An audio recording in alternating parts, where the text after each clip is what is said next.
Let's relax our minds and our bodies. Breathing deeply and gently. Take long, slow, deep breaths. And breathing in, we breathe in peace and serenity and oneness.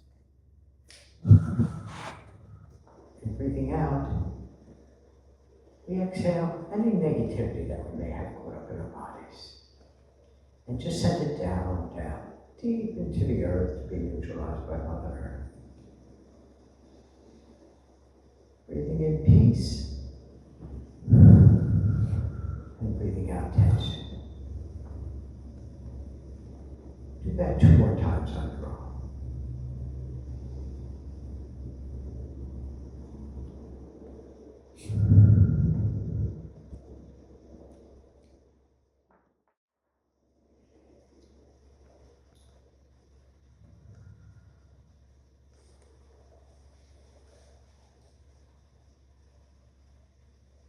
Divine Father, Divine Mother, we thank you for your many, many great blessings. To the Holy Saints, Holy Masters, Holy Gurus, we thank you for your guidance, your protection, your love, and your oneness. And we ask you now to please help us with our blessings. First, we'd like to ask for blessings for our homes and our families and our extended families. May our homes be full with pure gold and white light. And our families and loved ones and our extended families, may they be blessed with love, light, peace, prosperity, and oneness. We ask for all the spiritual organizations and the tireless workers who are working hard to spread the light, including the Metaphysical Center, the Theosophical Society, Center for Pranic Healing, and all the other spiritual organizations we belong to and work with. May they be blessed with love, light, peace, oneness, and prosperity.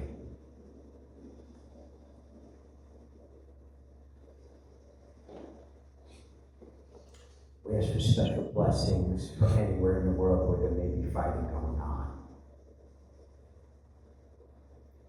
especially the Middle East or Eastern Europe. May those places be filled with love, light, peace, oneness.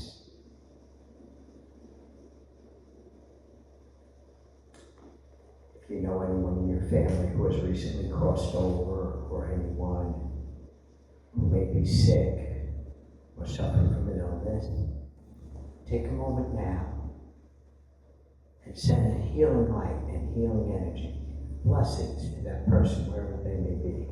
Do that now.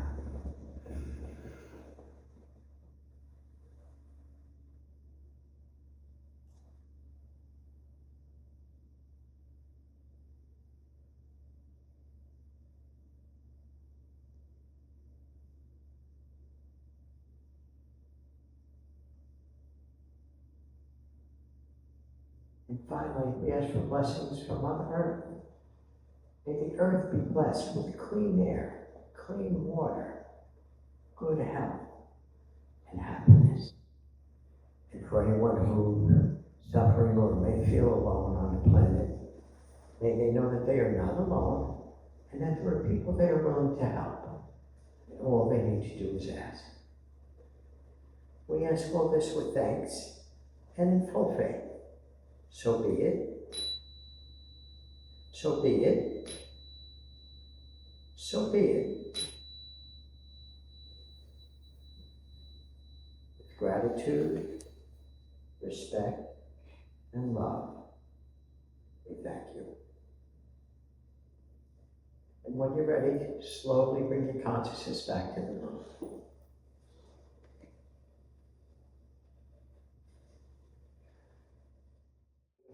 Once or twice a season, I'm doing a circle for honoring ancestors, or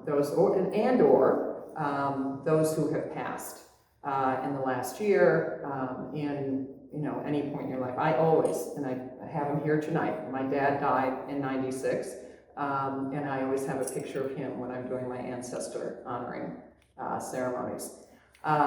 You can, if you want, and it'll look familiar, we call it, I'm a longtime member, as Bill said, at the Fourth Universalist Society in New York City on 76 in Central Park West. And we used to call it the Day of the Dead, our Day of the Dead services, right around, usually the Sunday before, and sometimes we've done it like night before, what we know as Halloween, and that's what you're here to learn about, but really what the origins of what we know as Halloween is. We didn't want to sound like we were culturally appropriating, so we no longer call it our Day of the Dead service, but we call it our remembrance service. And I would say, when we were talking about this, those of us that are planning it along with our minister, it's become one of the most beloved at Fourth U, because it is very intimate. Literally, probably Christmas Eve is the biggest one. Maybe Easter's in there somewhere, but you're sitting in a UU building, so you know a little about Unitarian Universalism. You know that it's not religious Christian, at least today it is not. So we will be doing our remembrance service a week from tomorrow at 11 o'clock. And anybody wants to tune in, it's always hybrid. We always have people on Zoom and people live in the congregation. If you want more information about that, you can let me know. But what I want to do tonight is just kind of give you the facts and figures and background about where Halloween comes from, the spiritual orientation. And it's not, as you might guess, and I think you probably saw it in the description on the website. This isn't about spooky things, and it's turned into that. And it's why certain religions have a tough time with it. But it's very much about honoring this sacred moment when, in cultures all over the world, not always in October, and I'll tell you about some of them in a minute, cultures all over the world honor at different times of the year, usually late summer into this time of year, the time in the wheel of the year when the veil is the thinnest between the worlds of the living and the dead. I see some nodding. Are anybody familiar? Any earth-centered spiritual people? To know what, and so what we mean talking about the wheel of the year is the seasonal pivotal points. And everybody knows about the solstices and the equinoxes. And they are in between the solstices and equinoxes are 4 what we call cross-quarter days. And they are, let's see, where are we now? So Halloween is considered a cross-quarter day. It's halfway between the fall equinox and the winter solstice. Halfway between the winter solstice and the spring equinox is what we know, again, as Groundhog's Day. And there's some very cool backstory. I'll come back and tell you the backstory behind Groundhog's Day. We also often at Fourth U done Imbolc is what it was called in the ancient Celtic tradition. We do some really cool cleansing and prophecy and looking at the possibilities for the spring. That's what Imbolc, what now Groundhog's Day is about.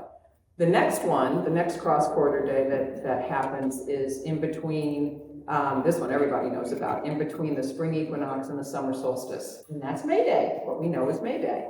And then this one that falls, now we're back to where we are at Halloween. So that's what we call the seasonal wheel of the year. And in ancient times, and particularly in Northern Europe, it was the seasons that marked the year for people. It wasn't the whole January thing is a whole Roman construct. In ancient, and I've got a cute little kid's book that I'll show you later that's really, I have tons of books about all this, but this one in particular I think is just a very short and sweet way to look at all these 8 seasonal holy days, these earth holy days, because they really mark what's going on in the world around us, the cycles of the world around us. I, in my spiritual journey, have focused more on women's spirituality and feminist psychology.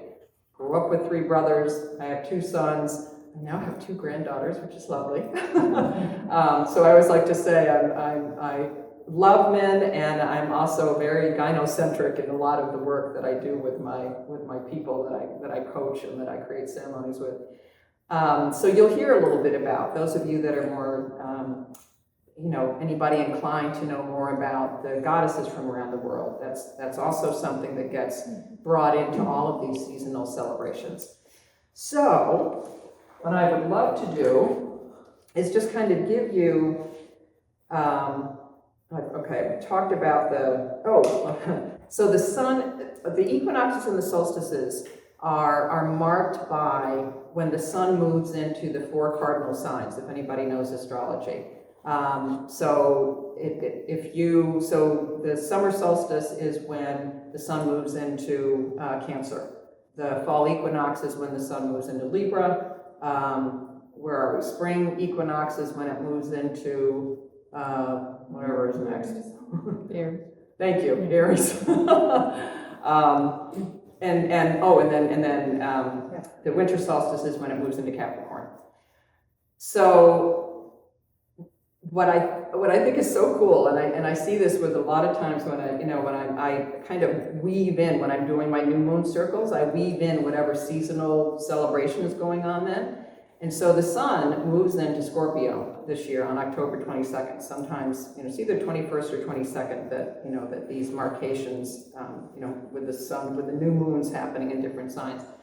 And Scorpio is ruled by Pluto, who's the god of the underworld. Big surprise that all these ancient ancestor honoring celebrations happen when the sun is moving through the Scorpio season.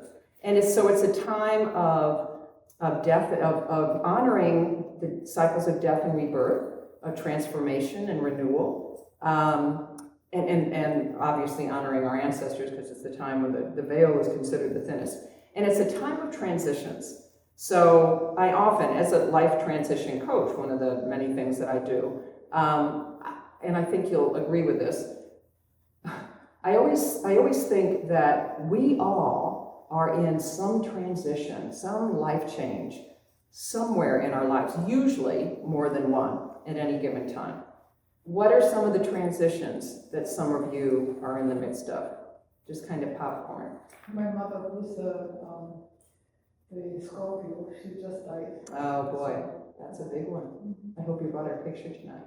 I couldn't find it, but I have a picture. Oh good, that's perfect. What other transitions? That's a classic one. And that's of course where we're focusing tonight. Career. Say it again? Career. Okay, yeah, definitely. What other ones? Location, moving location. Oh yeah. And sometimes you have a lot of those at once. Moving at the same time that your career is changing, and any other ones? Anybody have kids going off to college or? Yeah. Yeah. Next year. Any other ones you can think of? There's actually a wonderful book, and I never remember the full title, which is too bad because the subtitle is so wonderful, that I discovered. So I'm getting to the point where I can, maybe not, I can talk about it without crying. My college roommate, who I knew for 50 years, died in August. And she lived in New Jersey, lived in Fort Lee. And she, so that's been a very deep grieving time for me because we remained very close to the end. And in my grieving, one book was sent to me mysteriously. I had no idea where it came from. And then a couple days later found out that a friend just knew I would love it, so she sent it. And it arrived in the mail the day after Opie died, the day after my roommate died. So it's like, oh, thanks, so that was really nice of you. And then the other one, which I'll tell you about. So the one that acknowledges all these different kinds of losses, yes, we're talking about ancestors and loved ones tonight, is called, and I love the name, The Wild Edge of Sorrow. His name is Frank Weller. And he's been leading grief groups for like 40 years. And he says, in why, decades ago, whenever you talked about grief, people thought about losing a loved one. And he said, nowadays, we really acknowledge that there's so many other different kinds of loss. So, as I said, we're going to be focusing on particularly loved ones and ancestors tonight.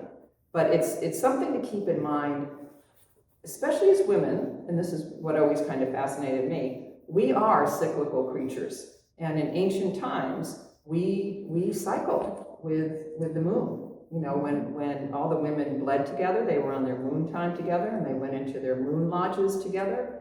It's when, for women, it's when it's considered the time when their intuition is the strongest. And in fact, still, and this is something that happens nowadays, in certain Native American traditions, women are asked not to be in circle when they're on their moon time, which sounds like it's a taboo and like it's a punishment, but it's actually believed that their energy is so potent at that point that they can skew the energy of the circle. So all this conversation about cycles and rhythms, yes, we're experiencing it seasonally. We experience it with the cycles of the moon, whether you're, whatever your gender is. And then, of course, also within us. That's why I brought up a little bit about women's blood. That's a conversation for another talk I'm giving on Monday. So let's look at some of the history that we're talking about. Probably the most direct tie-in for our Halloween is the Celtic celebration of Samhain. And it's spelled in a very weird way. It's Samhain, like it's Samhain. And it was basically co-opted by the early Christian church because it was such a powerful event, in people's lives. And they named the night before All Souls Night, or All Hallows Eve, and then I think the next day was All Souls Day. Mm-hmm. So that's where you hear, November 1st and 2nd. One of them was All Souls Day, one of them was All Saints Day. All Saints Day. All Saints Day, November 1st. But there is All Souls, which I think is November 2nd, right? 2nd, yeah. Got some lapsed Catholics in here, right? And the tricky thing was that if you could only honor the saints if you were Christian. And if you weren't, then you would not be allowed to enter heaven. And so those were the people, those poor people who couldn't enter heaven would roam the earth, and they became our ghosts. And there, some of the symbols that we see in Halloween, I won't go into the whole story, but our jack-o'-lanterns come from a story called Stingy Jack. And I think it's out of early, medieval time. He tricked the devil twice. And the second time around, he got the devil to agree that he would never take his soul when he died. And he did a whole bunch of other things. He eventually died, but then because he had already lived a very sinful life and he'd been playing around with the devil, he was not admitted to heaven. So the devil gave him a coal that would light his way. And back then, they would put it in a turnip or a potato, and then carve it, and that became the lantern of Jack-o'-lantern. And when they brought that, when the Scots and Irish brought that to this country, they discovered pumpkins, which were much bigger and much more fun to carve and made a much bigger light. So that's how we ended up with pumpkins, with carved pumpkins. I'll tell you more about some of the other symbols too. So, but all of these, and all over the world, yes, Samhain was tremendously powerful for the people that lived in that time. It was a time when they created all kinds of rituals, and because they weren't quite sure that as the sun was diminishing, we're now, we will in a couple weeks, once we hit that particular cross-quarter day, Samhain, Day of the Dead, whatever you want to call it, we are moving into the darkest weeks of the year. And the winter solstice is considered, the time when very slowly, it takes a couple months for you to see a difference, but very slowly the sun starts to come back. And so I remember the very first minister when I joined Fourth U 30-something years ago talked about the summer solstice being a bittersweet time. Now, what's he talking about? You know, the sun is at its height, and we're going to go out, we're going to go to the beach for the rest of the summer. Well, over the course of July and August, very, very slowly, the sun starts to move south, the sun starts to recede. So acknowledging that it's all part of this big cycle and not being afraid of it. I mean, how many of you have seen Coco? Is it Disney or Pixar? Oh, you have to go see Coco. It is the most beautiful representation of the Day of the Dead celebrations. It is not just for kids. And I've seen it a couple times, once with grandkids and probably without it. It's a beautiful representation. And just because of how much light and heart they put into their honoring of their ancestors, most people know they have picnics in the cemeteries. You know, they bring candy, they bring food, and they picnic on the grave sites of their ancestors, and really truly believing that this is how this is the time, this is the moment of the year, that pivotal time in the seasons, that the veil is thin enough for them to really, you know, connect with them. So what else do I want to tell you? Oh, the bonfires. So I'm probably going to skip back and forth between other celebrations, and you just got a little peek at the Day of the Dead. With the Celts, this season, this time of year, was when the harvest was. They had brought the harvest in. This was really the last harvest, and they would celebrate that. Bonfires were big in the Celtic tradition, and they would create bonfires, 2 bonfires on the top of a hill that was led by a shaman, a druid, you know, some religious person, and they would drive the cattle through, not, you know, in between, not through we weren't trying to bake them, through the bonfires to cleanse them and to strengthen them for the winter to come. So they had all these different rituals.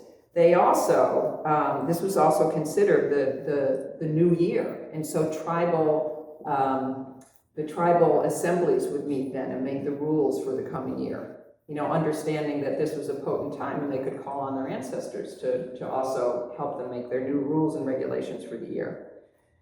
It's now at the same time that they believed that they would, you know, be able to connect more deeply with their ancestors and their loved ones, it was also a time when other little folk could cross the barrier, like little mischievous fairies.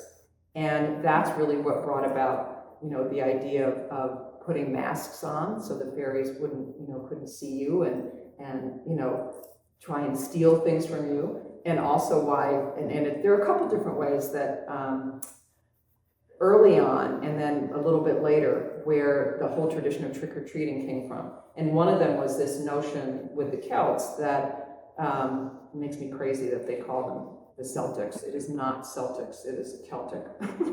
But don't tell anybody in Boston that, because they won't believe you. But they would put little offerings, they put little yummy things on the doorsteps so that these little mischievous fairies wouldn't, you know, come into their homes and disrupt things. So now the other, a little bit later into the Middle Ages somewhere, it was Pope Gregory the Ninth or something like that, who was in the 16th century, maybe 8th century, even later than that. He was the one that really sought to kind of not reclaim because they never had it in the first place, but sought to really turn these old all pagan means is of the land. It means country people. It doesn't mean devil worshippers. And they sought to kind of co-opt them because they knew how precious these ancestor saints, they didn't have saints. The ancestor celebrations were to the peoples, and that was the point that they turned, you know, these early Celtic celebrations into All Saints and All Souls.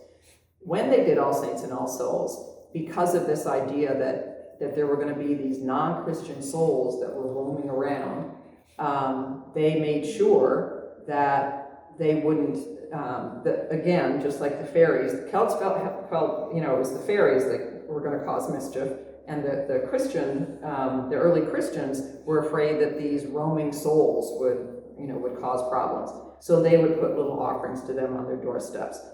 They would also, they called it souling, where they would travel from house to house singing in exchange for, some nice little thing to eat. So there were all kinds of ways to give offerings, for people to offer the trick or the treat. You can hear some of the little fairy stuff is where some of the trick stuff comes in. But the treats are to keep them from doing any major mischief. Let's see, what else do I want to, I think we've hit all of those. So I've given you a little bit more context at this point. How much of this makes sense to you? What do you think of? What for you? Are you a big Halloween person? And I know people that go totally all out. I've gotten more so as I now have grandchildren again, and so we're really getting into that. Apparently Maplewood has an amazing, I was just telling Bill in Virginia, they have an amazing Halloween celebration. All the houses are decked out, so I'm trying to spend Halloween this year with my husband. What do you all think of when you think of Halloween?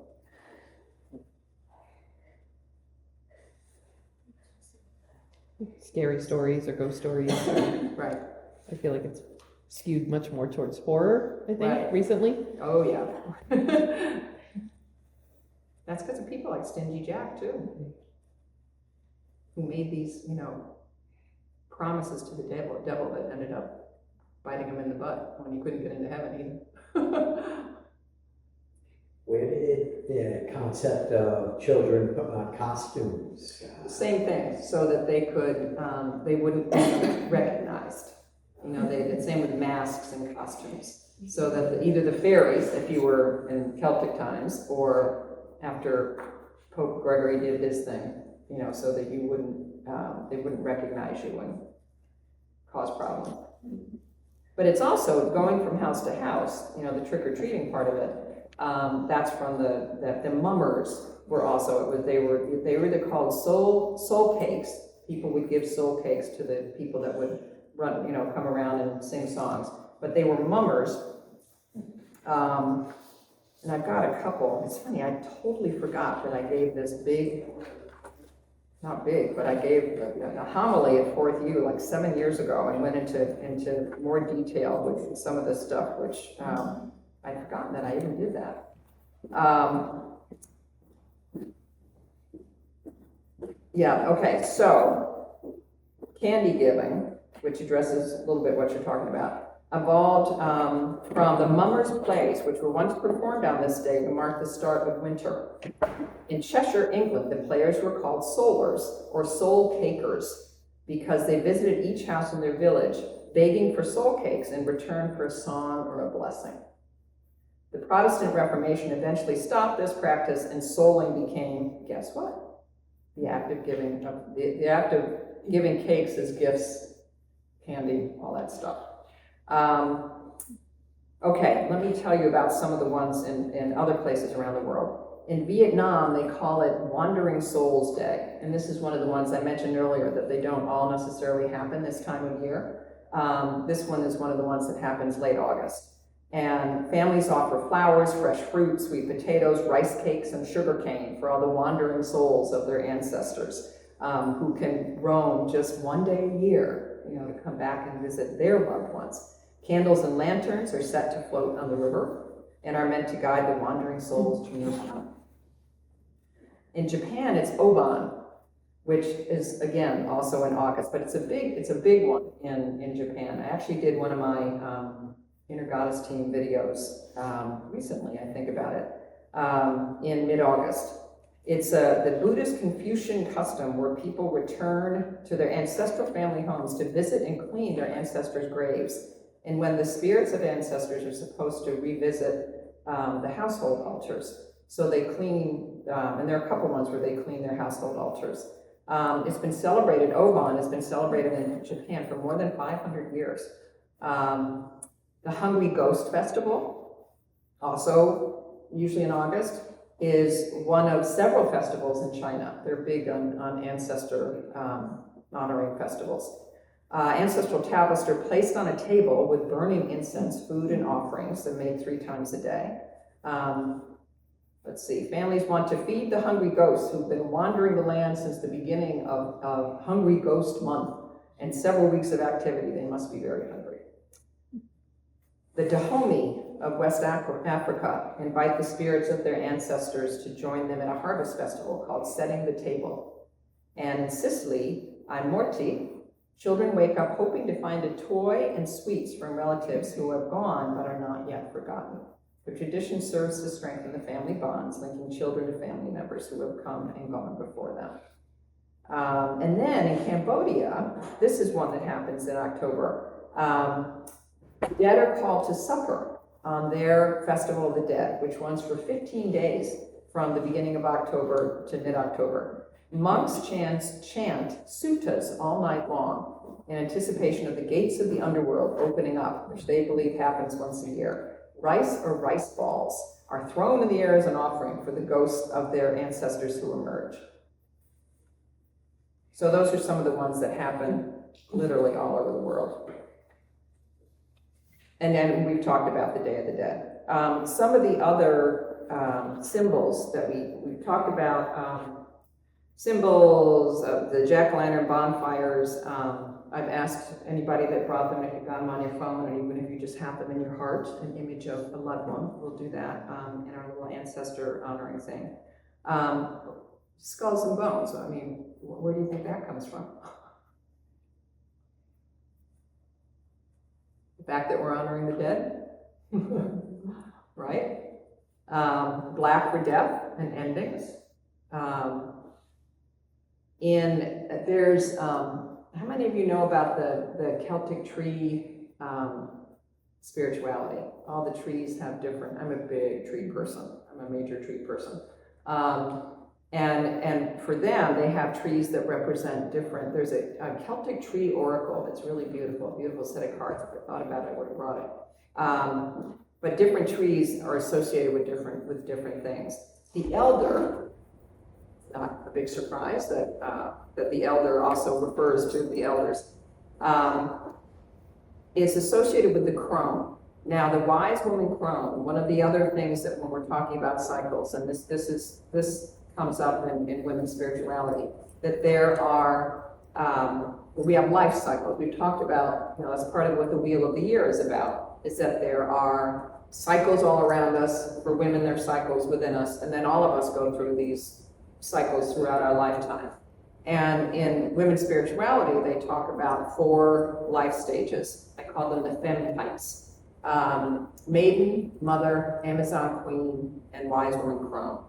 Now, crone has gotten a bad rap, and that we can thank the early Christians for that. You can also thank the green-faced, long-nosed, terrifying witches, because these were the wise women that lived on the outskirts of villages. And they were the herbalists. They were the ones who birthed babies, and they had a lot of power. And the early church didn't like that one bit. So they were made to be bad and wicked and evil. There's a wonderful that I heard at Fourth U retreat or a UU retreat years and years ago. I'm not gonna remember the whole thing, but the verse goes something like, "Who were the witches? Where did they come from? Maybe your great-great-grandmother was one. Witches were wise, wise women, they say.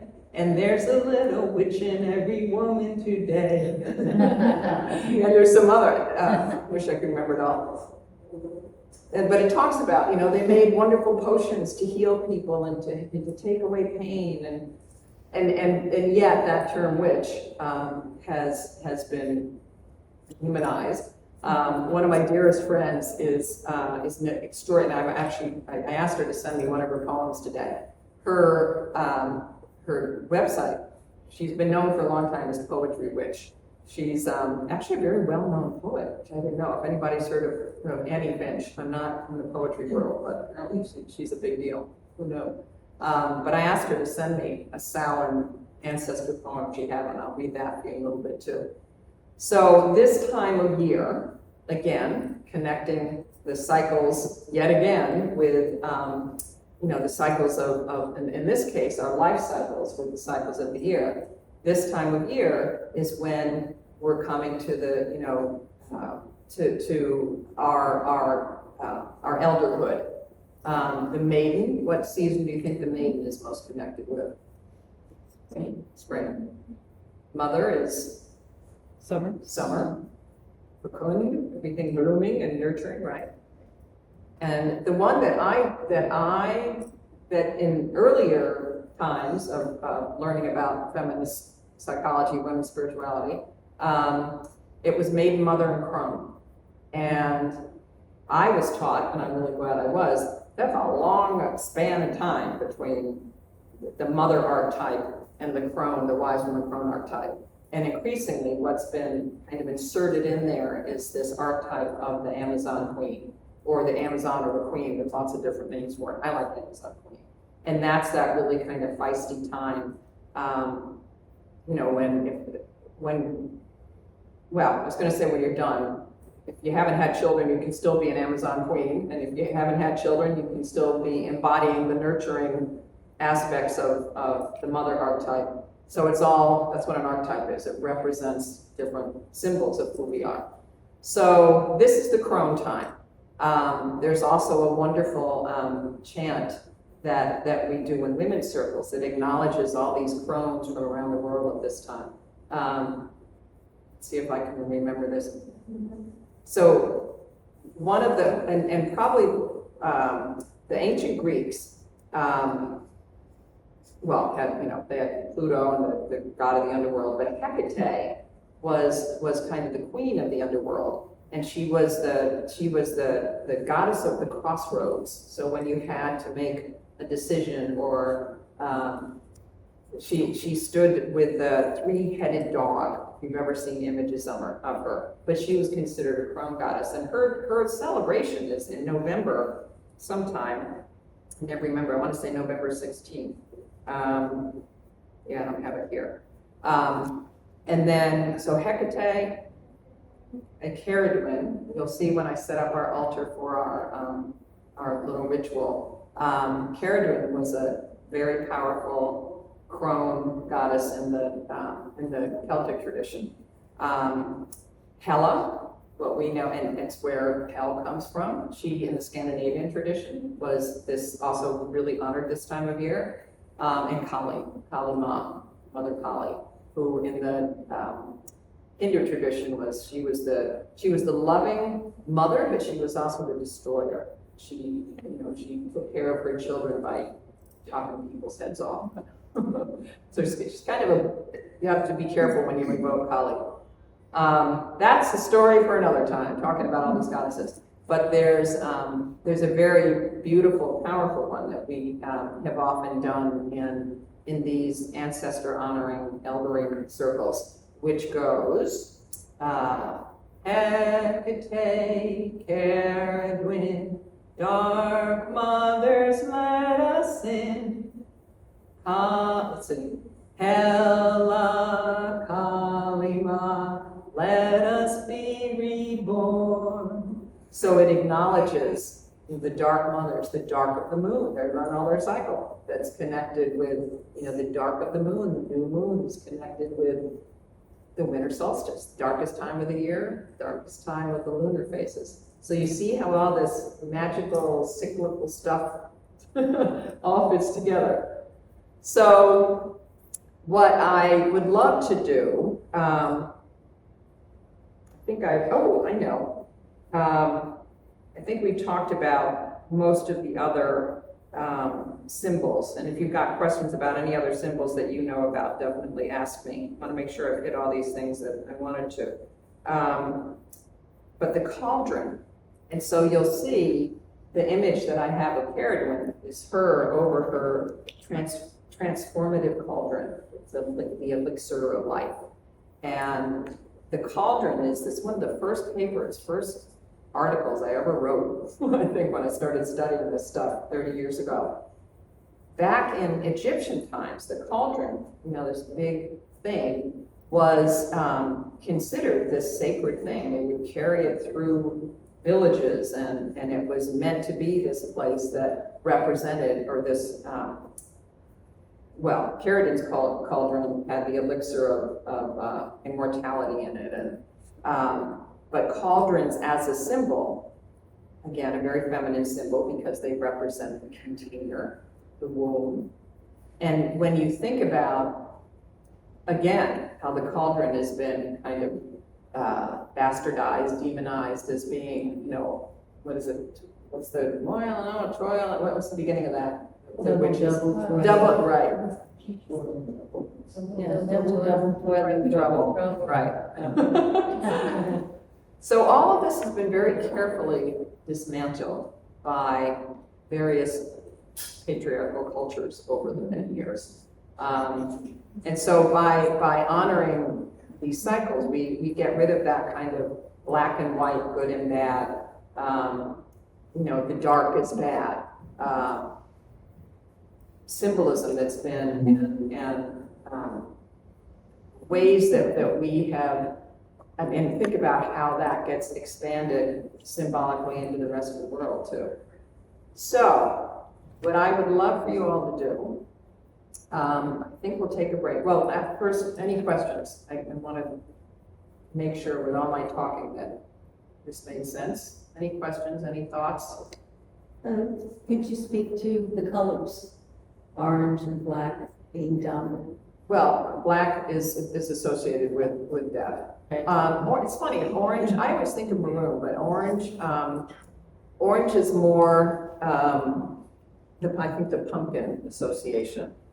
And you'll see my altar cloth has all of that. But what was the other one?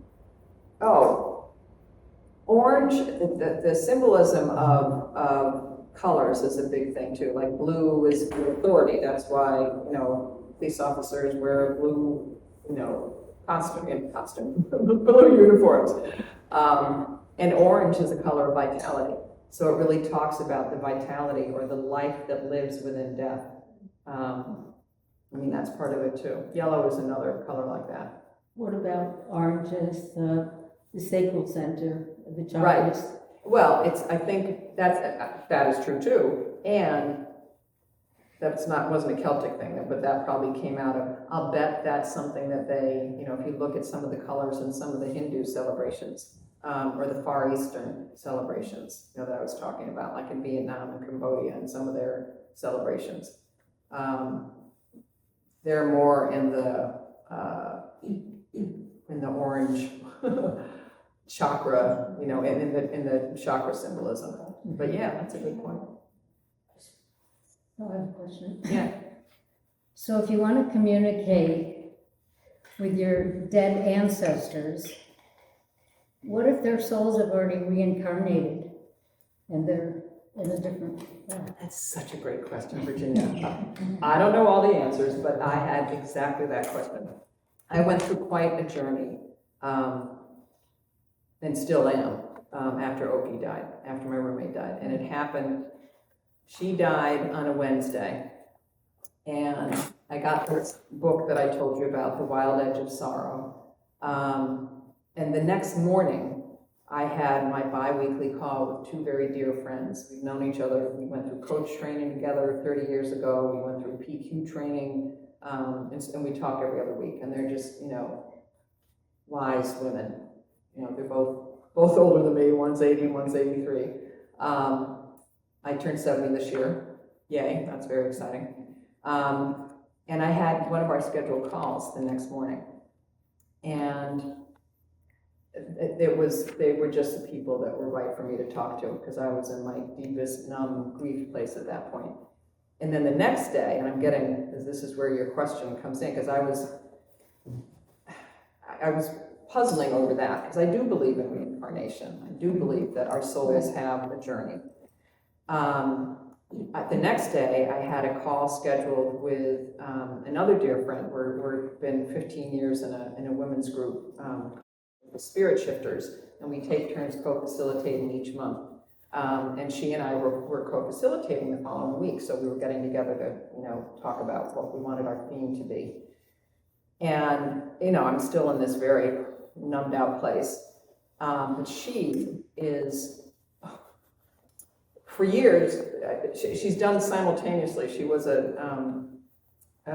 she's now mostly retired, and she's also like 82, I think. But an amazing financial advisor. We don't have a ton of money, but she was the one that helped us with it, and had taken really deep healing work and still does something called Diamond Heart. And it's a very strong intuitive. And so I said to her, and we ended up doing, big surprise, our theme for our meeting the next week ended up being loss and how we deal with loss.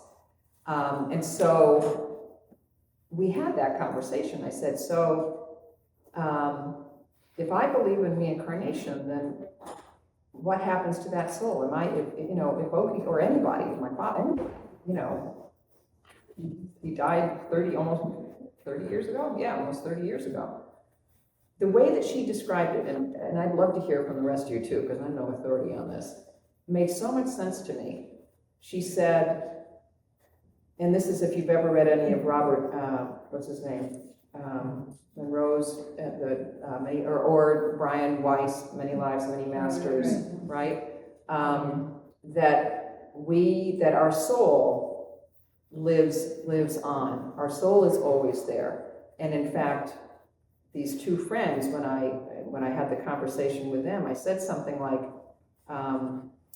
oh, she was such an extraordinary person. And then I started to cry again and said, oh, that's the first time I've used her. I've talked about her in the past tense. And one of them stopped and she said, no, Deb, her soul, and I said she's I said she's an extraordinary soul. She was an extraordinary soul. And Andreja said, she still is an extraordinary soul. She's just not in this body right now. So then I had this conversation the next day with Tabor, and she said a piece of us always remains in that in-between place, and in the larger context of the soul. So that piece, the soul is always there, even at, like I could, and I've tried doing it. This is the other book I'm going to tell you about, to connect with people who have died early on, whether or not we don't know whether they've reincarnated. I mean, how many of you have ever felt that you were with someone or had someone tell you that you were connected in a past life?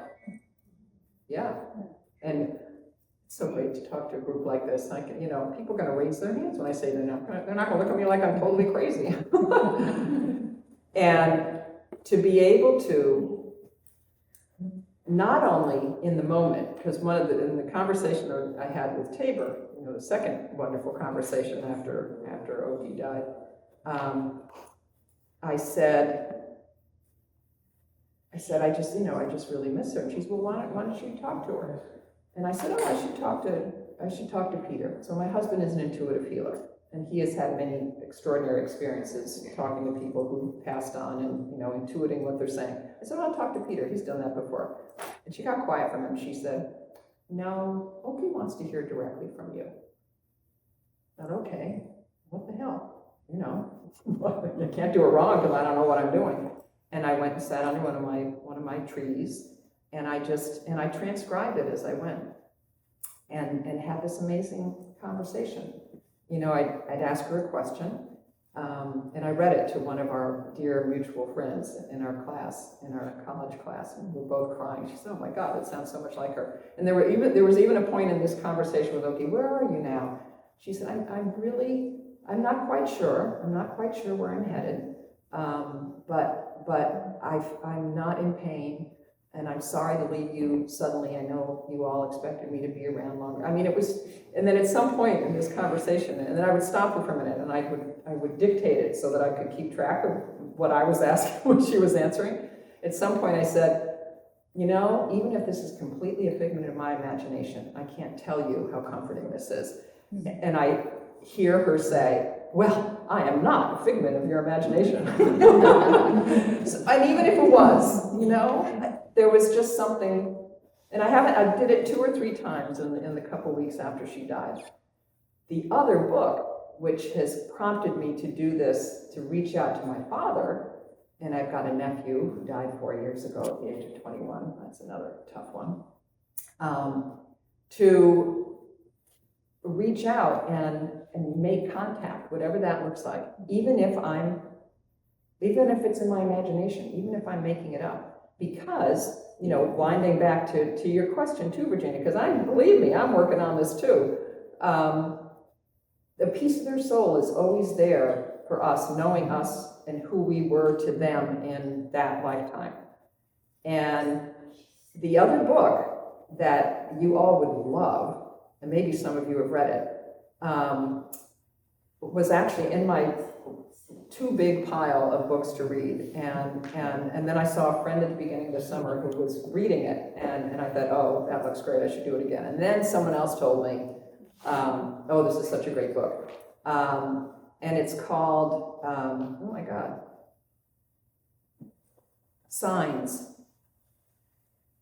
Laura Lynn Jackson or Laura Lynn something or other. And she's a psychic medium, and people come to her from all over the world, but she also collects stories of people talking about the signs that they received from loved ones who have passed over. And she says, they communicate. She calls it the other side, and she talks about them passing over to the other side. And some of them are just extraordinary. And she's not, but the book, what's really wonderful about the book is that she kind of gives you very clear sort of instructions for how you can do that yourself. It's okay to ask my father to send me a sign who's been dead for 30 years, And I'm sure, when you have had someone, and maybe you, because you're so fresh, having just lost your mom, months after my dad died, I was on a business trip and walked into a candy store, and there was peanut brittle, which was his favorite candy. And of course you're going to walk into candy stores and, well, maybe not. I haven't seen much peanut brittle lately, but, and I just had to run out of the store crying.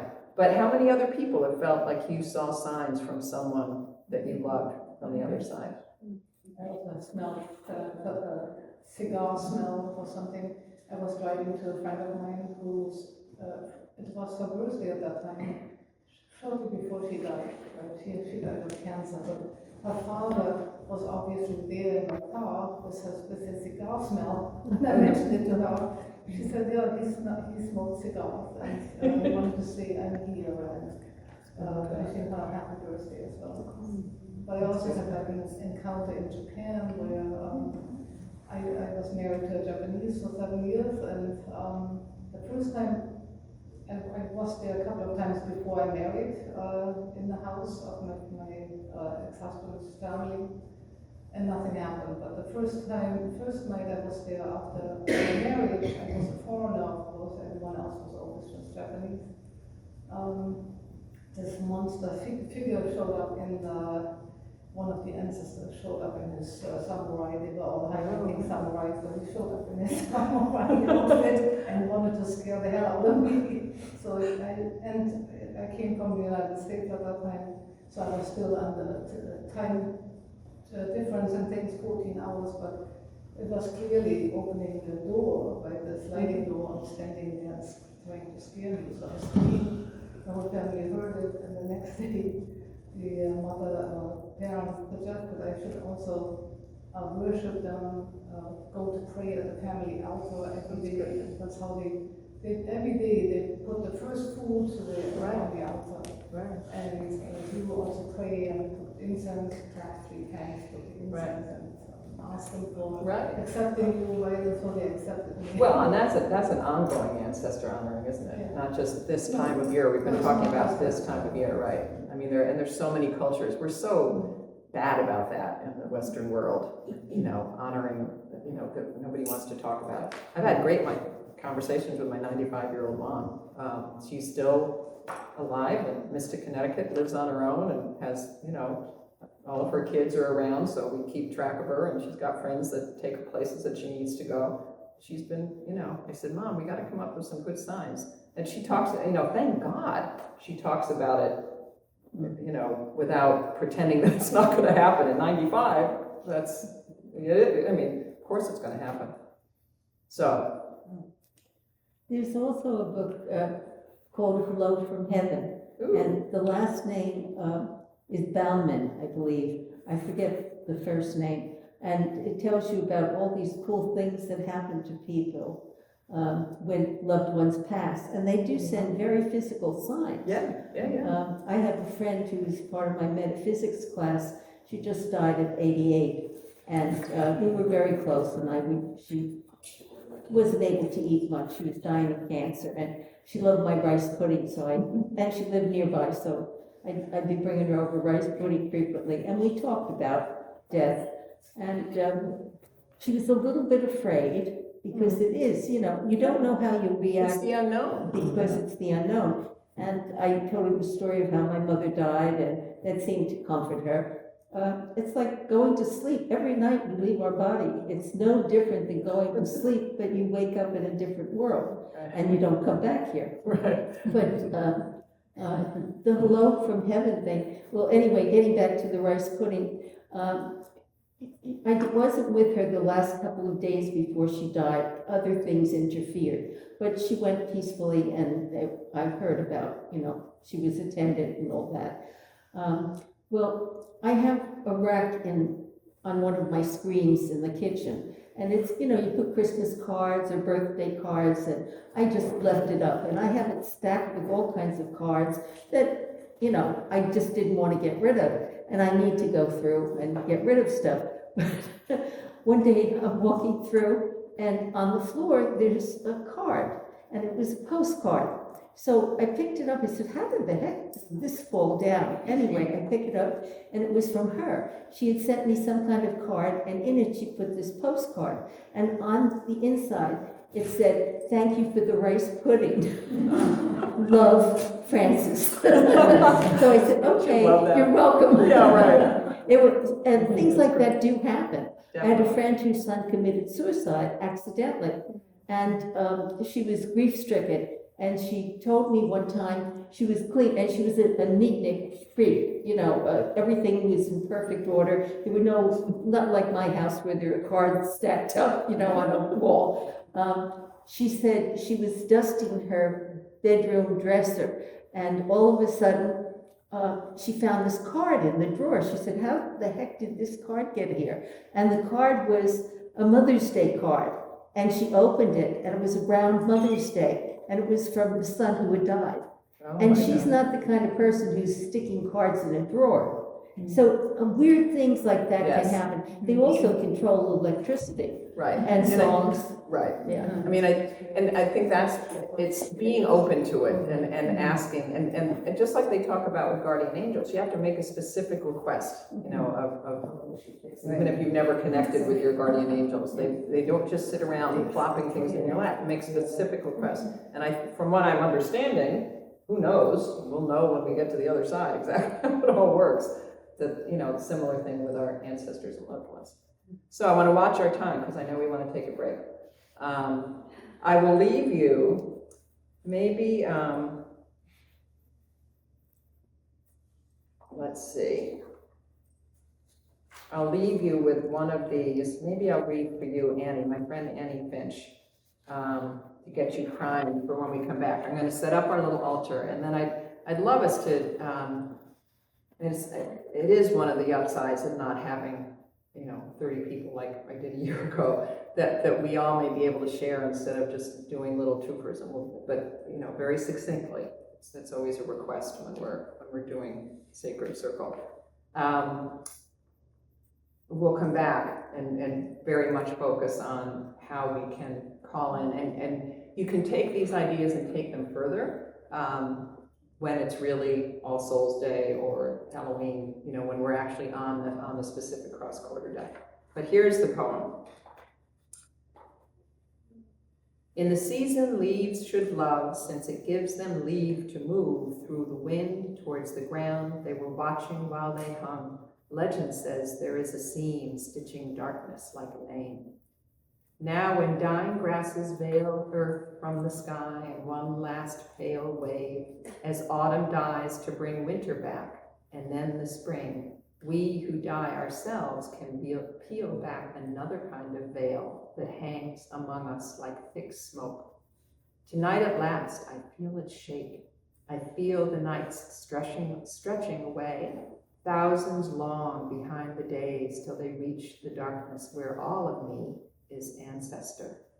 I move my hand, and I feel a touch move with me. And when I brush my own mind across another, I am with my mother's mother.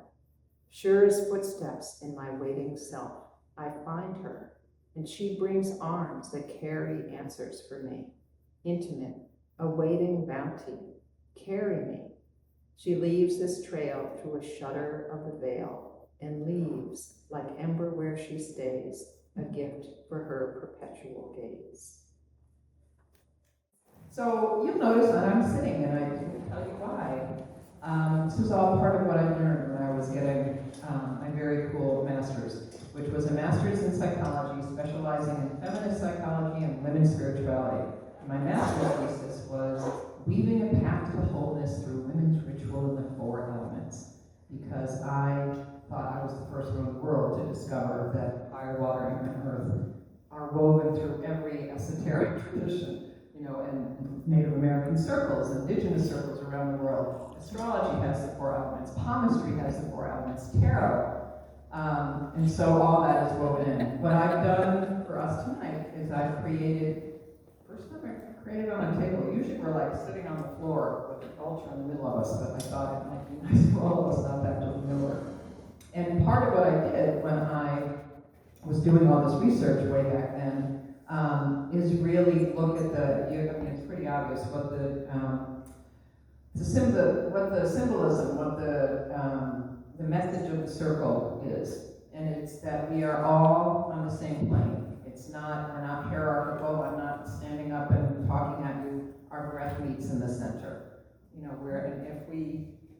If we had the space, if we were doing it, we would be a full circle, and I would be sitting. I'm not any higher or whatever than the rest of you, but we're doing the horseshoe style just because it works better in this space. So, what we're going to do tonight is very similar to what I've done for 30 years, and kind of similar, although we'll be doing a little bit different with our remembrance service that we're doing at Fourth U next week. I'll do a little bit of welcoming stuff, because but that's really what I did for you before the break was a longer version of just the teaching part that I do in my circle, so I don't have to go into all that. I've already taught, it was November 16th, I knew I had it somewhere. It was the night of Hecate in Greece. Messages of life, passages of life, magic, spells, witchcraft, the night moon, ghosts, and the underworld. She was the wise woman crone. And I've already talked to you about the crone goddesses. What's on my, and then we will call in the 4 directions and the 4 elements, and I will ask whoever would like to volunteer to do that. I will ask anybody who would like to do that in just a minute. So we'll create sacred space 3 times. We will pass, what shall we pass? Let's pass our little orange cord. That would be our talking object tonight. Or we could pass the mums. Did you know that mums are, in the Creole tradition, and in actually many traditions, chrysanthemums are the flower of the dead. They're something that you offer as a blessing to those who have passed on. And I bought a key food. I bought a nice little mum plant, planted it in my garden, in my community garden, and took a couple sprigs off it. I will say, anything that's on the altar is being charged with what we're doing. So at the end of our ritual tonight, if anybody wants to just take one of these and use it for your own ancestor altar, because I will invite you all to do that in the privacy of your own home. And I'm going to give you lots of things that you can do that with. You're welcome to take that. Just don't take my cauldron or my stove. Those kinds of things. So, what is on my altar? Bill helped me figure out the directions, which I sort of should have watched where the setting sun was when I came, but hold on, I can't do that. I can't get that upside down. So what we do in this space, we will pass our little mini pumpkin, our little squash, as our talking object. Blessed be thou creature of fire. And we consecrate our space 3 times. I will send around in recognition, it's not there yet, actually the new moon in Libra is on Tuesday. So which is an air sign, and so when I'm creating an altar, I will get, I'll look at Libra, if this was a Libra circle, but it's not. But it is an ancestor circle, and so, which is when we're in the Scorpio season. So I'm going to pass this as I'm talking, because I'm doing just a little bit more teaching before we get into the hybrid. And I invite each of you, this is water that's been infused with sage oil, just to do a little bit, and it smells really nice. The other thing was that I put in there, sage oil and something else. I put 3 things in there. Anyway, it's charged water. So this is the first way that we are consecrating our space. You are blessing yourself, you're saging yourself with water as opposed to a sage stick. And I would do it with water if I was doing it if it was a circle that was for the water signs. And since ancestor celebration in our culture happens during the Scorpio season, which is a water sign, that's my rationale for sitting around water. Water, we determine is in the West, and in the tradition that I learned, we honor air.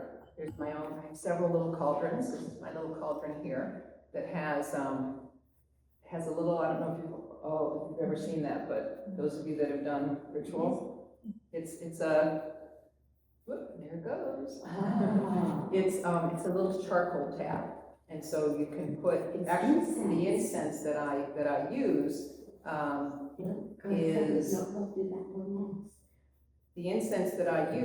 is wood-based, so I actually don't even need a charcoal tab, but I probably shouldn't even have a charcoal tab because that means it'll really be smelling in here for a while. So blessings to Ridgewood, you use, you're gonna have a little bit of blessing here. Any trouble hearing me?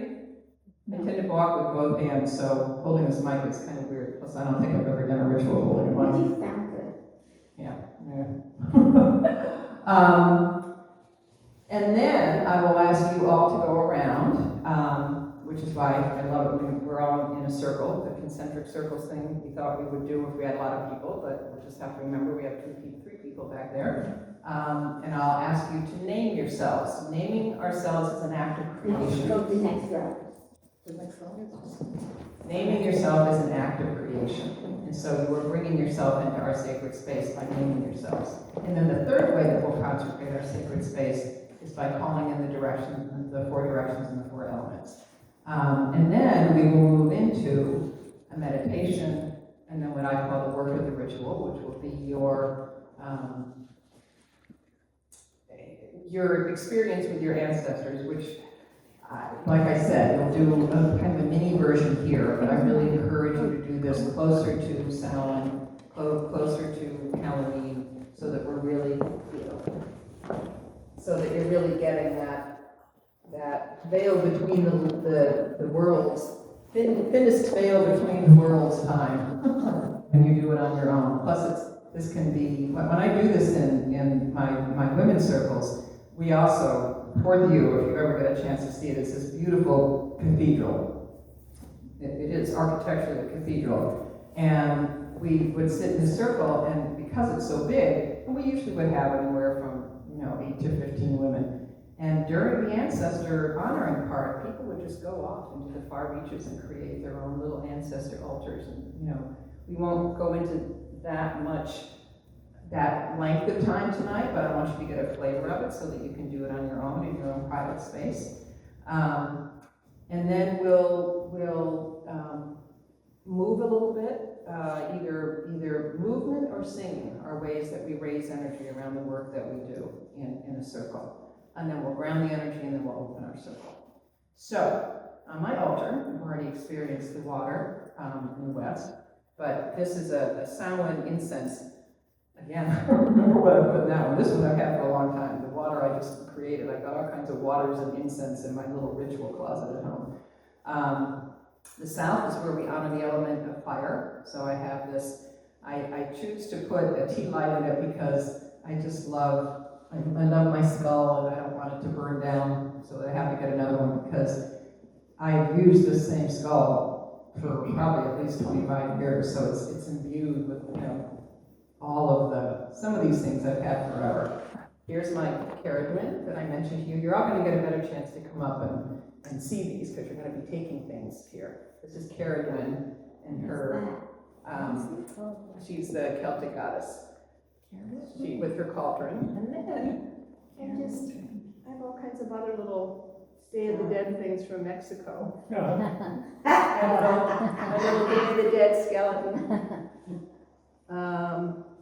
And then in the north, where we honor the element of earth, is where we're putting our little gourd that will become our talking object. And then the mums, the chrysanthemums, which are the flowers for honoring the dead.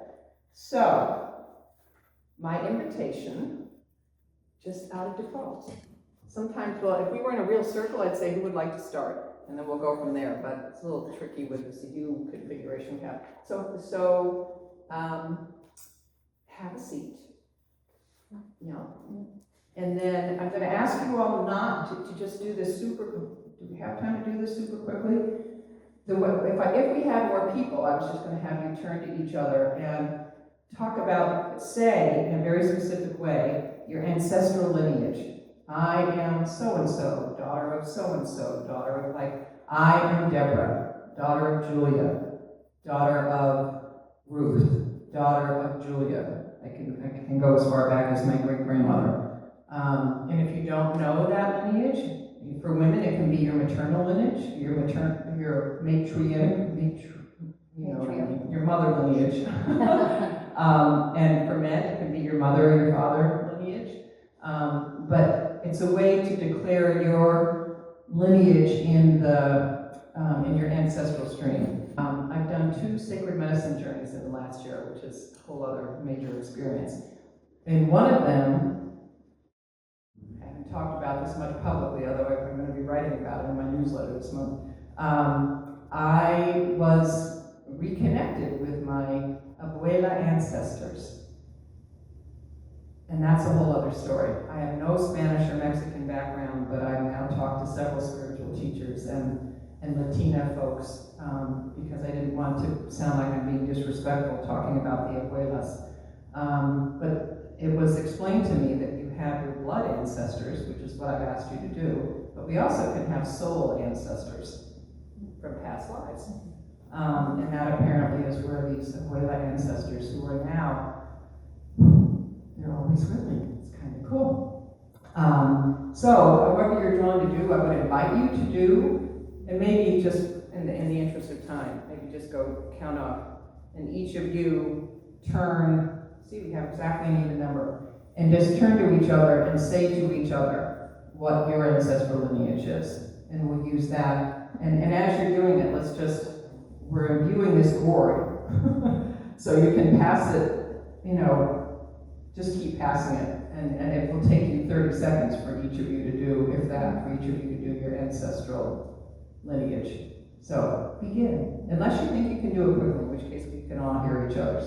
Am I speaking to everybody or just? Well, you know what? Go ahead. Let's see. Okay. But no extraneous conversation. Just I am daughter of. I am Jackie. And Oh, you want to Pass the mic. Good idea. Potato. I am Jackie, daughter of Margaret, and daughter of Elizabeth. I am Angela, daughter of Grace, daughter of Eden. I'm Helen, daughter of Anne and Michael, granddaughter of Bridget and Patrick. I am Harriet, daughter of Grace Marie, granddaughter of Mary Elizabeth, great-granddaughter of Elizabeth Mary. I'm Andrea, daughter of Nancy, daughter of Christine. I'm Virginia, daughter of Florence, granddaughter of Susie. I'm Bill, son of Santo and Josephine, grandson of Grace, William, Joseph, and Rosario. I am Cindy, daughter of Shirley, and granddaughter of Esther and Rose. I am Charlie, son of Charles and Joan, grandson of Rose, Joseph, and Clara and John. I'm Diane, daughter of Irene, granddaughter of Bessie, great-granddaughter of Rose. I'm Sabina, and I'm daughter of Krista and granddaughter of Elizabeth.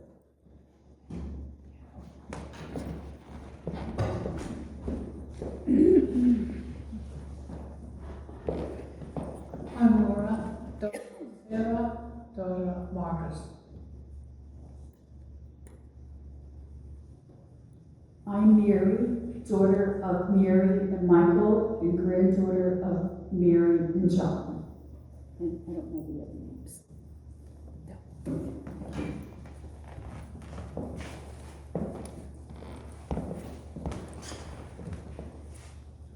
Now in this space, as I heard one of our guest ministers say a long time ago, we do not practice any dogma, but we practice kappa. And that means that we hear each other into speech, which is a phrase from a wonderful old feminist book from the 1970s. And we agree in this space, as we've named ourselves, that we will listen from the heart, we'll speak from the heart, that we will, when we're each sharing, that there's no crosstalk, that we be sure that we're holding each person, whatever it is that they're saying, in quiet and in silence, so we can really feel the reverence of the space that we created together. So, we're going to call on the 4 directions and the 4 elements. Is anyone feel particularly compelled to invoke the east and the element of air? Why does that not surprise me? No, not yet. How about south and fire?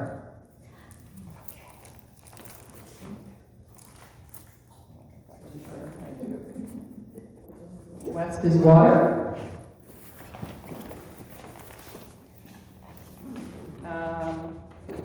North is earth.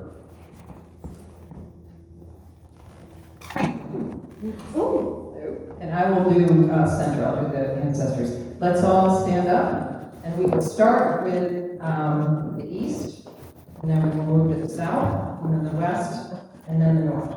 And I invite you all to face each direction as our invoker is doing their thing. And you can raise your arms, do whatever, or you can keep them down, but acknowledging that we're invoking the energy of this particular direction.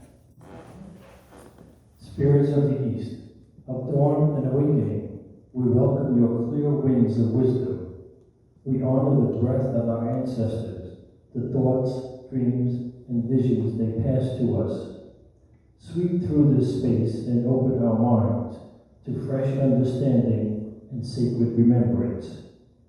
Let us take a deep breath together to welcome the air and the east into our circle. May it be so. May it be so. We turn turn to the south. Spirits of the South, keepers of flame and courage, we honor the fire that burned in our ancestors' heart, their creativity and laughter and fierce resilience. Ignite that same spark within us now, that we may walk boldly through the dark with love and purpose. As we light the center candle, let us place our palms together, then overhead to embody the sacred flame of the South. May it be so. May it be so. May it be so. Turn to the west. Spirits of the West, of water and flowing memory, we honor our ancestors' tears and joys, the stories that ripple through our blood. Wash through us with compassion and renewal. Help us release what no longer serves and remember with gratitude. Let us place our hands on our heart, the seat of our emotions, as we welcome water and the West into our circle. May it be so. May it be so. To the north.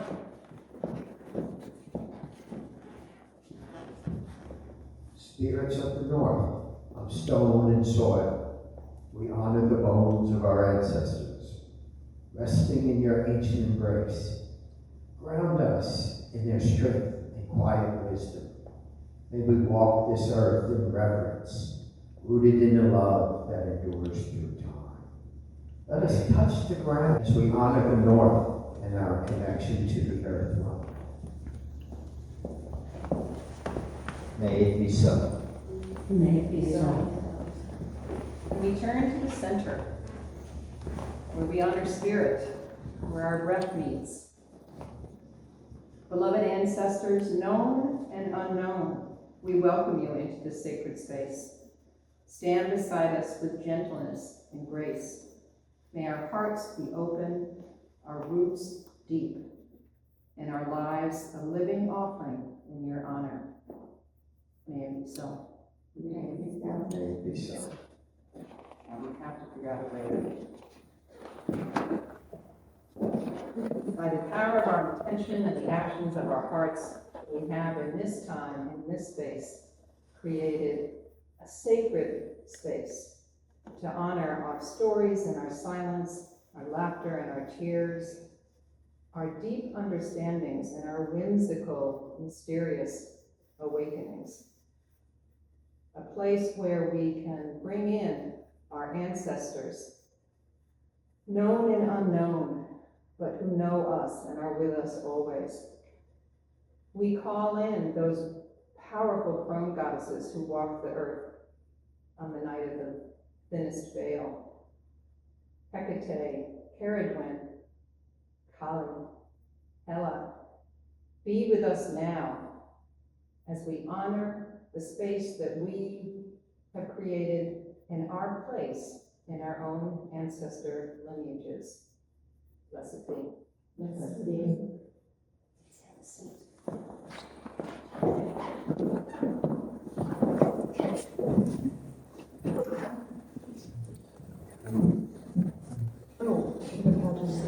I would invite all of you to come up now, just quietly, again, no talking, and just take a candle and a kiss, do not eat it, and a stone.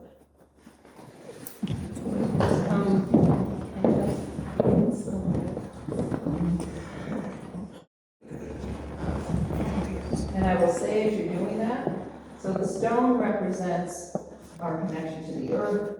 It represents our strength and the wisdom of your own lineage. And the fact that you are grounded in the living memory of all of your ancestors and all who came before. The tea light candle represents your inner light that bridges both the seen and the unseen worlds. A symbol of the ancestral light that connects all of us this night. chocolate kiss, just be aware that the gold ones have almonds in them if you have a nut thing. But take a chocolate kiss, that will become, eventually, your sweet offering. Kind of mimics the gravesite picnics. And our ancestors love sweet things. So take them home, and as you hold them through the rest of our ceremony tonight, they will be imbued with your intentions as well. Let's everybody settle in, like Charlie so beautifully directed us at the beginning. Feet on the floor or legs crossed. Feel yourself firmly planted. And let's just take a few grounding breaths together, inhaling and exhaling. Inhaling a second time together.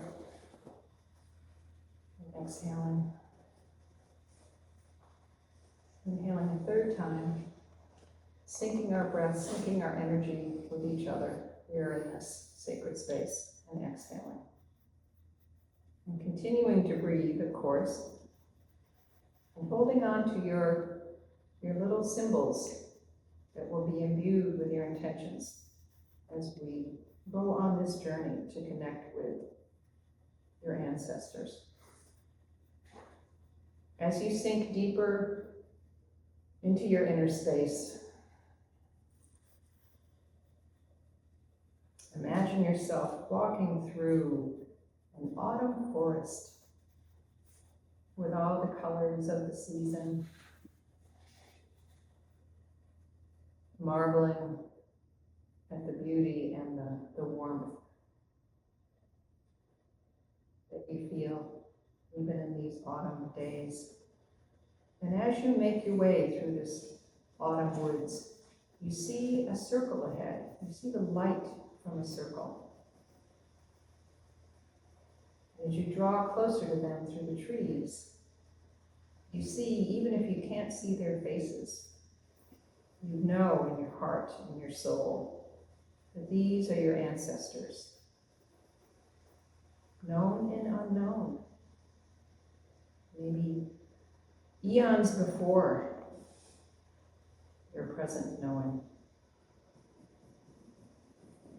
And they're gathering in this forest, gentle and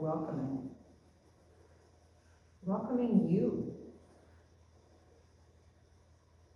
into this space, into their circle, acknowledging you as part of their lineage.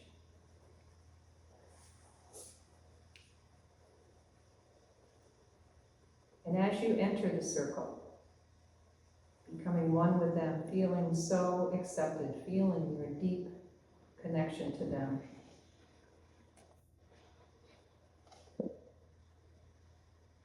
you hear whispered. It could be a communal whisper, it may be a couple different whispers, but you hear a silent whispered in your mind, in your heart, blessing or message. Perhaps you have a question for them, something that you're facing now, a transition in this transitional time, in this transitional season. Or you can open your heart and just receive whatever they wish to share with you.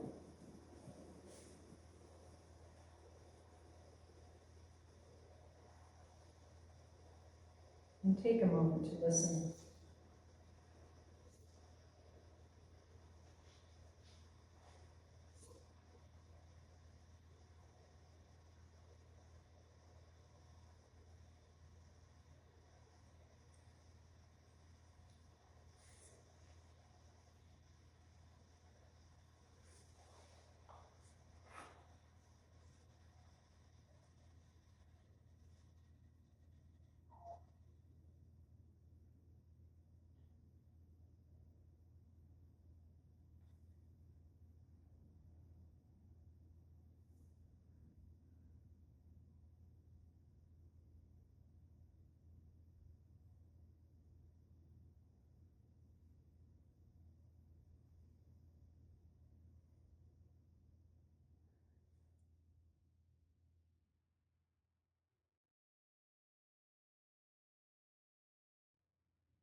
allow them to repeat the message so you remember.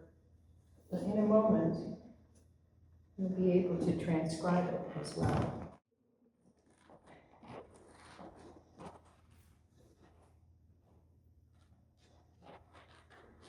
Gently.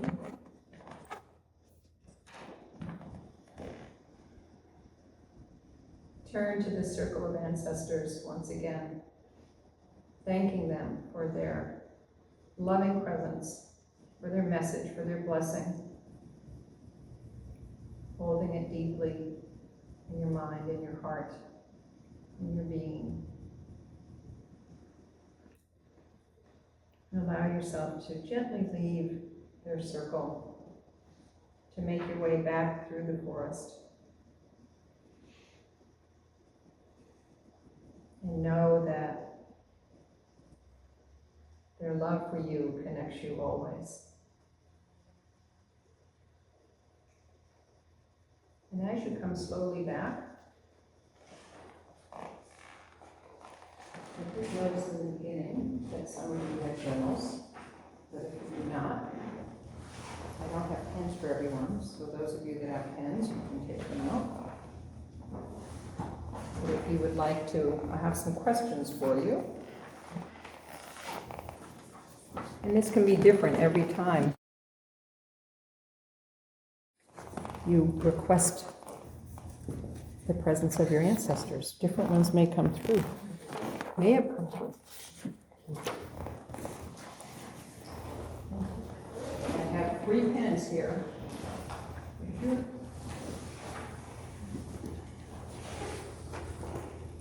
If anybody does not have a pen and wants to write something down,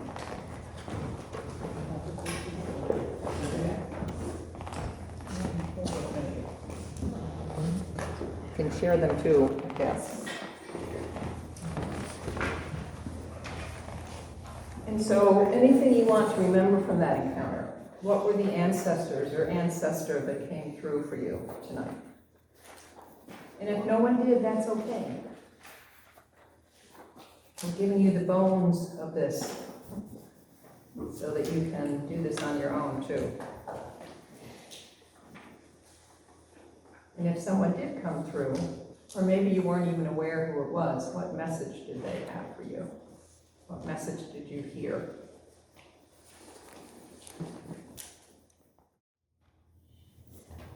So we have maybe a moment for 1 or 2 shares if anyone would like to. Is there anything that came up for them? And if not? I knew my grandfather on my father's side. I knew his name. No, my father's name was Adolf, but I never knew my grandfather's name. I know his mother's name, Matilda, but I even know her last name. Never knew my grandfather's name. So I asked him, "What's your name?" And he said, "Wilhelm." They were German. Yeah. So I don't know. I'll have to check it out.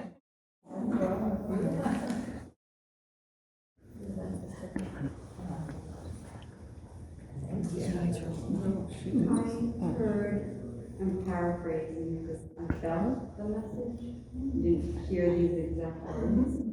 I heard, remember you had guardian angels all along. Remember, we're listening from the heart. Sorry, go ahead. I heard, remember you had guardian angels all along. Lovely.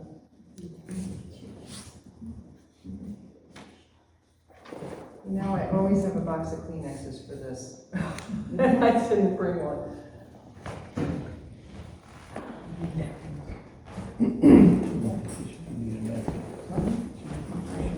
Oh, thank you. My eyes starting to tear. Let's keep our. Thank you so much.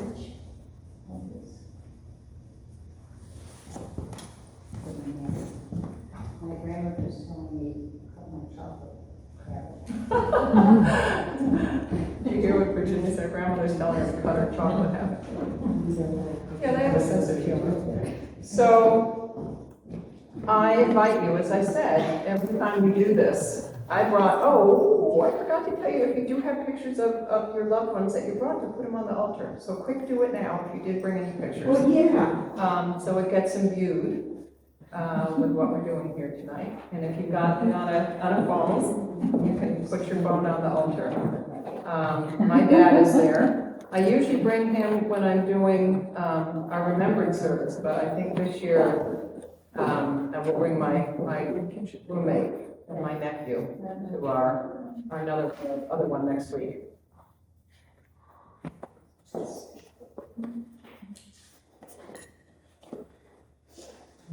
And then, so the stones, so the lights, you can light your candle, at home. And you can burn it down if you want. This happens anytime we do, I have my wedding couples do this. We do candle magic at the beginning of the year, on the new year, and you carve it. These are a little too small to carve, which is why I had you all just right on the bottom of it, or the side of it. But very cool, come back and do candle magic sometime, is to have a pillar candle and you carve into it words and symbols that represent what it is that you want to manifest. So if it's for the new year, what you want to manifest for the year. When I do it with my wedding couples, and they'll carve into it what their promises are to each other. So you've got a little mini version of that with your candle that I ask you to create whatever your intention is to hold this energy, this connection to your ancestors when you leave here. The stone is another way to do that. But I think of the candle as being kind of a forward-looking thing, what you want to be doing going forward, and the stone reminding you of the strength of your connection with your ancestors. And the kiss, you all brought the candy kiss with you on your journeys, and they've been charging on the altar too, and you're welcome to take another one when you go. But one of the things when I'm doing this full-out thing is that I ask people to bring if there is a particular person that they're honoring, and now that you get the gist of this, if there's someone that you very specifically want to bring in, even if it's someone that you don't know, to make an offering. If you know what they're like, big surprise, I always had peanut brittle when I would bring my dad into our remembrance services. So that's what the kiss is for. It's a food offering. So you're embodying the picnicking and the Day of the Dead from Mexico when you do that. So let's just sit for a moment, and you've got all these fun little symbols. Symbols are the language of the unconscious, and we charge ordinary objects with really powerful sacred intentions when we create sacred space around them. So this is not merely a stone, it's not merely a kiss, it's not merely a candle, it's imbued with everything that you've intended for tonight, and it gets held very deeply. Activating the senses is another key element of ritual, and we've done that. We did our taste at the break, but you can always have more food. But that's always a great way to ground, which I'll tell you in a minute when we open the circle. There's always music. We're always some way that we did not move tonight though. But I'm going to teach you a final chant to really embody. Singing, movement are ways of honoring our body, and ways of bringing the earth element. Earth is body, air is mind, water is emotions and intuition, and fire is passion and spirit. So I'm going to teach you a little chant, and singing, even if you're not moving, creates a vibration in our body that's very powerful, and especially chants. This one is an English chant, but there are, lots and lots of chants. This one, let's see, which was the one I was going to do with you? Did I write it down? I hope so.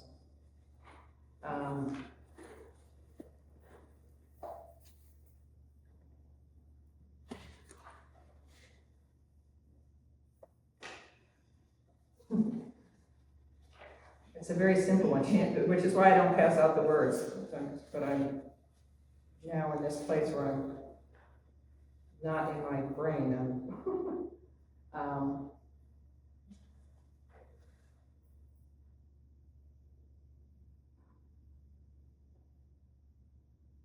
Okay. It goes like this. And I'll sing it through, as I like to say when I'm teaching chants. No words, because we don't want you to get brainy about it. And I'll sing it a couple times, and just join in before you're ready. You can't mess it up. And you can just kind of sing it. And singing and chanting is really a vocal meditation. It's the blood of the ancients that flows through our veins, and the forms pass, but the circle of life remains. It's the blood of the ancients that flows through our veins, and the forms pass, but the circle of life remains. I think you need to stand and hold this too. It's the blood of the ancients that flows through our veins, and the forms pass, but the circle of life remains.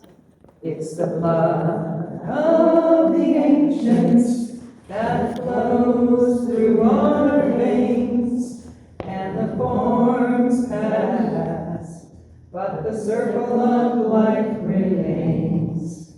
It's the blood of the ancients that flows through our veins, and the forms pass, but the circle of life remains. It's the blood of the ancients that flows through our veins, and the forms pass, but the circle of life remains.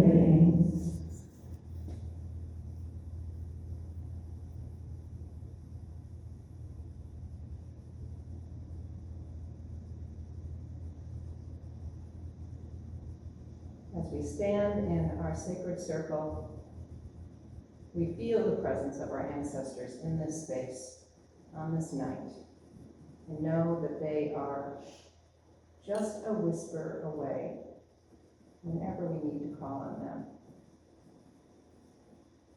We know that while the work of the circle is done, we've only just begun. We thank the elemental powers and the energies of the four directions for being with us this evening, along with all of the powerful crone goddesses, our ancestors, our spirit guides, all those who have joined us in this sacred space. And we know that as we return to our ordinary lives, we are extraordinarily deepened, connected, reconnected with our ancestral lineage, so that we can make a difference in our families, in our communities, and in the world. Our circle is open but ever unbroken. May the peace and power of the divine be with us always, walking with us, with our ancestors, as we move through our lives and back into the world. Merry meet, merry part, and merry meet again. Blessed be. Blessed be. Thank you. Thank you. Thank you. Now, when I was in our circles, hugs all around, it's the best way to ground. It's so smooth, too, it's the other one.